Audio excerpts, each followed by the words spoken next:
2025 সালে অপারেশন সিঁদুরের সাফল্যে বিজেপির আয়োজিত কর্মসূচিতে বিজেপি কর্মীদের মারধর এবং বাড়ি ভাঙচুরের অভিযোগে গ্রেফতার হলেন তৃণমূল নেতা ও নৈহাটি পুরসভার প্রাক্তন পুরপ্রধান অশোক চট্টোপাধ্যায়।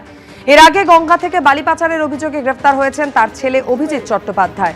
পালাবদলের পর বিজেপির কর্মসূচিতে কর্মীদের মারধর এবং বিজেপি কর্মীদের বাড়িতে ভাঙচুরের অভিযোগে গ্রেফতার প্রাক্তন পুরপ্রধান।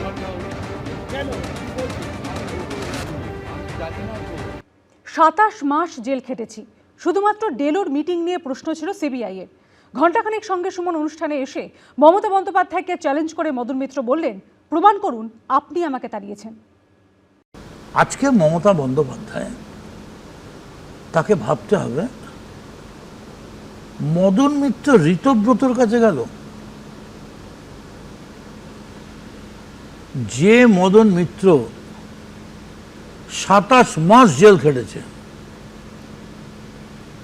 আর আমার একটাই প্রশ্ন ছিল सीबीआई যে वो डेलो में और सरदा को साथ मॉर्गन हाउस में जो मीटिंग हुआ था दीदी को साथ, एक $1000 वो पहाड़ में कहाँ है? तुम्हें कि जानो आजो हमार पहाड़ जहाँ बारन আচ্ছা 2008 হ্যাঁ কারণ ওই পাহাড়ে কোথাও টাকা লুকানো থাকলে আমি যদি খুঁজে বার করি, আমি তো হাসতে হাসতে গেছি। ও ভাই, তো পাহাড়ের গুপ্তধন, সারদা পাহাড়ের গুপ্তধন অস্বাভাবিক, মানে একেন বাবুকে ডাকলেই হলো। আজকে হঠাৎ মনে হচ্ছে আপনার আমার বাড়ির ফ্যামিলির ভয়ের জন্য পালিয়ে গেছি, তাই আপনি তাড়িয়ে দিয়েছেন।